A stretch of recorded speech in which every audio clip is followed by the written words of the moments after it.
जैसा वैसे मियां नवाज शरीफ को करना क्या चाहिए इस सिनेरियो में कि ताकि माहौल ठीक हो सके, कोई पॉलिटिकल स्टेबिलिटी आ सके पाकिस्तान में, मामला दुरुस्त हो सकें, कोई अफाम तफहीम हो सके, क्या करें वो? देखिए, पहली बात तो ये है कि नवाज शरीफ मुल्क में 50 साल से सियासत कर रहे हैं। हम लोग तो शायद पैदा भी नहीं हुए थे जब से वो सियासत कर रहे हैं, और जितने वो उनका जो कद रहा है वो 83-84 से तो पाकिस्तान में हेल्म ऑफ अफेयर्स 85 से तो है ही ना। ठीक। तो ये उनका बड़ी जिम्मेदारी है कि वो पाकिस्तान में टेम्परेचर्स नीचे लाने की ज़ाती कोशिश करें। ठीक। और ज़ाती कोशिश में देखें, पहली बात ये है कि ये आप जो मर्ज़ी कर लें, ये हर वक्त कहना कि इमरान खान माइनस और ये 9 मई और ये कर लिया और वो कर लिया, इमरान खान के बगैर मुल्क में स्टेबिलिटी नहीं आ सकती। नवाज शरीफ साहब को अगर पाकिस्तान का मुस्तकबिल अजीज़ है, वो इस मुल्क ने जितना कुछ उनको दिया है, अगर उन्हें थोड़ी सी भी उसकी परवाह है तो उन्हें मुल्क में टेम्परेचर नीचे लाने के लिए इक़दाम करने चाहिए। और सबसे बड़ा कदम यही होगा कि वो नवाज शरीफ साहब से, इमरान खान से मिलने अडयाला जेल जाए, खुद जाएं और उनसे कहें कि जी हम जो हो गया पीछे हो गया, आप बताएं हमें आगे कैसे चलना है। ठीक। और अगर इमरान खान नहीं मिलते उनसे तो फिर नहीं, इमरान खान क्यों नहीं मिलेंगे? इमरान खान नहीं मिलेंगे तो फिर इमरान खान की जिम्मेदारी बनेगी। ठीक है। देखिए ना, देखिए पहला तो इमरान खान साहब की तरफ से सख्त है ना। नहीं, कोई सख्त नहीं है।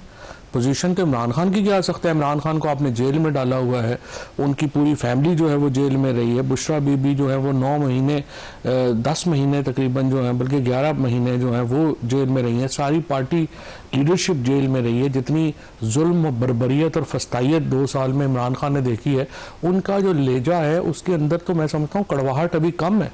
जितना जातियाँ उनके साथ हुई हैं, जितनी PTI के साथ जातियाँ हुई हैं, इनको कम करने की जिम्मेदारी नवाज शरीफ की है। और नवाज शरीफ जाएं और जाके इमरान खान से बात करें, और अगर इमरान खान नहीं मिलेंगे अगर नवाज शरीफ से जेल में, फिर ओनस शिफ्ट हो जाएगा। फिर देखिए, फिर इमरान खान के ऊपर ओनस आ जाएगा। लेकिन बात तो इन्हें करनी है जो हुकूमत में है, जो ताकत में है, वही जाके करेगा ना बात। अच्छा, ये फरमाइए सर, ये जुडिशल बेंच जो है ना अब तो ज़ाहिर बनना शुरू हो गए। आज पहला इजलास भी हो गया और एक जज साहिबा मौजूद नहीं है, जस्टिस आयशा साहिबा। तो अब 6 रुकनी बेंच बन रहा है और 14 और 15 तारीख को उसने हेयरिंग स्टार्ट कर देनी। तो वो क्यास कन्फ्यूजन जो सुप्रीम कोर्ट ऑफ पाकिस्तान में था, आपका ख्याल है ख़त्म हो गया? नहीं, तो बहुत बढ़ गया है। सुप्रीम कोर्ट तो रह ही नहीं गई। सुप्रीम कोर्ट की तो अब समझ ही नहीं है कि ये तीतर है या बटेर है। आप देखिए ना, चीफ जस्टिस पाकिस्तान जो जुडिशरी का सबसे बड़ा ओहदा है, आप कह रहे हैं कि वो आइन की तशरीह वो नहीं कर सकता। आइन की तशरीह एक और जज करेगा, जूनियर जज करेगा, जिसने फ्रैंकली जिंदगी में कभी कॉन्स्टिट्यूशन का काम ही नहीं किया हुआ, जो सिविल के वकील हैं अमीनुद्दीन साहब, और आइन के ऊपर कोई उनकी दस्तरस नहीं है। आइन के जो जज हैं वो तो दूसरे हैं ना, या बख्तियार, मंसूर अली शाह, अतरमिन अल्लाह, मुनीब अख्तर, ये लोग हैं। तो ये अब नॉर्मली हो गई है कि आप ये कह रहे हैं कि जो सबसे बड़े जो सीनियर जजेस हैं उनको आपने निकाल दिया। फिर दूसरा जुल्म यह है कि पाकिस्तान, आप हुकूमत के खिलाफ केस करेंगे, और हुकूमत के खिलाफ केस सुनेगा कौन? जो लॉ मिनिस्टर और अटॉर्नी जनरल बेंच बनाएंगे, वो जज जो है वो सुनेंगे। ठीक है। अब ये तो एक अलमी है कि आप बताइए कि इसके होते हुए कैसे जो है वो चीज़। तो आपका ख्याल है ये प्रोसेस ज़्यादा देर तक चल नहीं सकता, अल्टीमेटली ये ख़त्म होगा? ये तो 100%। जब भी पाकिस्तान में आइन बहाल होना है, 26वीं आइनी तरमीम ने तो फारग होना है। अब इसमें जो अच्छी चीज़ थी वो भी अनफॉर्चुनेटली ख़राब इन्होंने कर दी। अच्छी चीज़ ये की थी कि जो जजेस की अपॉइंटमेंट का तरीका था वो पहले बिल्कुल गलत था। ठीक। जज अपने चैम्बरों से लोग लगा रहे थे। 18वीं तरमीम में ओरिजिनल ये किया था कि एक बैलेंस क्रिएट किया था, 50-50% कर दिए थे जज और एग्जीक्यूटिव। ये 50-50% करने के बजाय आप उन्होंने जज लगाने का इख्तियार भी सारा जो है एग्जीक्यूटिव ने ले लिया। यानी आप देखें ना, सेपरेशन का प्रिंसिपल ही खत्म हो गया। दुनिया में इंडिपेंडेंट कमीशन अपॉइंटमेंट्स करते हैं जजेस की। इस तरह थोड़ी होता है कि जिस तरह से आपके खिलाफ मैंने केस करना है और आप जज सेलेक्ट कर रहे हैं। सेपरेशन तो खत्म हो गए। तो जुडिशरी तो प्रैक्टिकली इस वक्त जो है वो खत्म है। और अगर जाहिर है सुप्रीम कोर्ट ने इसके ऊपर पहले भी अभी इक़दाम नहीं किए, वो अपने आप को कमज़ोर भी समझ रहे हैं और फिलहाल नहीं है। लेकिन फिलहाल तो जुडिशरी से तो मैं तो हैरान ही हो जाता हूँ। ये भी PTI के लोगों को इतना ज़्यादा रिलायंस जो जुडिशरी के ऊपर करते हैं कि भाई वो जुडिशरी रह ही नहीं गई। आप किस तरह से उसको एक मुर्दा घोड़े में आप उनको जो है वो। आपके आज पुराने कोलीग्स जो हैं, जिनके अंदर उमर अयूब साहब हैं, फिर असद कैसर साहब हैं, फिर वो साहबजादा साहब हैं, फिर अहमद खान बुशर हैं, फिर शिबली फराज हैं, ये सबको गिरफ्तार कर लिया गया जेल के सामने से। और दफ़ा 144 है, ज़ाहिर है जब आप इतना जत्था बना के वहाँ पे खड़े होंगे तो कानून तो फिर नाफिज होगा। कमाल है। कोर्ट ये भी देखे ना, हाई कोर्ट ने कल कहा कि मुलाकात कराएं, वो ये गए हैं वहां पे, इनको पुलिस ने गिरफ्तार कर लिया। तो अब हाई कोर्ट का फिर क्या रह गया?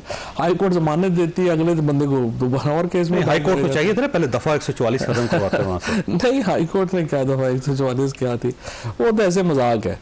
ये अलग बात है कि असल में तो देखिए पाकिस्तान, ये वैसे मैसेज हाई कोर्ट को है, जाहिर है हाई कोर्ट को ही है ना कि भाई आपके औकात कोई नहीं है, आप जरा इस तरह के फैसले जो है वो ना किया करें, एतराज या पूछ के किया करें। हाँ, एग्जीक्यूटिव जो है वो टू बड़ी हैवी है इस वक्त, हावी है ना इन सारी जुडिशरी के ऊपर। दूसरी तरफ देखे ना, यही अगर वो इमरान खान से मिलने जाते और 500 बंदा साथ होता, अरेस्ट नहीं हो सकते थे। तो असूली तौर के ऊपर जो इस वक्त लैक कर रही है पीटीआई की, वो तो पॉलिटिक्स लैक कर रही है ना। और आज सलमान सफदर ने बड़ी अच्छी बात की है। सलमान सफदर साहब ने कहा है कि देखें, लीगल बयानी तो तैयार है, लेकिन इसका जो इससे जो उठाना है, इसका जो ढक्कन है, वो तो सियासत ने उठाना है। तो बड़ी मेरा ख्याल है सलमान सफदर की बात में वजन है। जाहिर है। अच्छा, आखिरी सवाल आपसे ये फरमाइएगा कि आप इमरान खान साहब के साथ बड़ा तवील अरसा आपने गुजारा, खान इस वक्त जेल में बैठ के क्या सोच रहा होगा, क्या प्लानिंग होगा उसकी? खान साहब को तो इस वक्त प्रॉब्लम है ना, प्रॉब्लम यह है कि इमरान खान जेल में है, उनको 3 चीज़ें चाहिए टीम से। एक, उन्हें चाहिए कि रेलिवेंट इंफॉर्मेशन चाहिए, ठीक है। नंबर 2, उन्हें एडवाइस चाहिए। फिर ये कि वो जो पॉलिसी फिर इन दोनों चीज़ों के ऊपर बनाए, उसकी एग्जीक्यूशन स्ट्रेटजी चाहिए, ठीक है। तो प्रॉब्लम खान साहब का ये है कि उनकी लिमिटेशंस हैं, ठीक। और ये जो फिलहाल जो टीम है, मेरे ख्याल में ये तीनों चीज़ें करने की पोजीशन में नहीं है। ठीक, खान साहब को टीम बदलनी चाहिए। वो तो उनको लाजमन जब भी सोचेंगे। मैं तो बार बार ये कह रहा हूँ कि देखिए, हिंदुस्तान की जो तारीख रही है, इसमें हमेशा फैमिलीज़ का रोल रहा है। तो पहले अगर जवाहरलाल नेहरू 1939 में जब गिरफ्तार हुए, तो उनकी वालदा, उनकी बीवी, उनकी बहन उस वक्त बिल्कुल नॉन पॉलिटिकल थी, ठीक है। और उन्होंने तहरीक चलाई थी जवाहरलाल नेहरू की रिहाई के लिए। नुसरत भुट्टो ने तहरीक चलाई भुट्टो साहब के लिए, कुलसूम नवाज बीबी ने तहरीक चलाई नवाज शरीफ के लिए, और फिर बेनज़ीर भुट्टो ने और फिर मरियम नवाज ने अपने वालिद के लिए जो है वो तहरीक चलाई। तो जब तक ये इनकी फैमिली शामिल नहीं होती इमरान खान की रिहाई की तहरीक में, ये इसमें जो पोटेंसी है वो नहीं आ सकती। यानी अलीमा खान साहब या बुशरा बीबी को लीड करना, बुशरा बीबी को, अलीमा बीबी को, इनको बहनों को, इनको जो है वो सामने आना पड़ेगा। लोग इनसे जुड़ेंगे ना, ठीक है ना। खान साहब के साथ आपका रब्ता है वैसे? इनडायरेक्ट रब्ता हो जाता है, मतलब जब अभी उन्होंने पैगाम आ जाता है, पैगाम जैसे अभी मुझे 2-3 फैसल चौधरी साहब के फैसल का भी रब्ता है, और भी है दोस्त हैं जो जाते हैं। तो आप मिलते क्यों नहीं जाके खान साहब से? मुझे तो जब बुलाएंगे तो जाऊंगा ना मैं। नहीं, आप चले जाएं, आप दरख्वास्त करें उनको, आप तो उन्होंने फैसला करना है खुद कि किससे मिलना है, किससे नहीं। मैं कह रहा हूँ जब बुलाएंगे तो जाएंगे ना, ऐसे जाके की बात कराऊंगा। सब आपका बहुत बहुत शुक्रिया।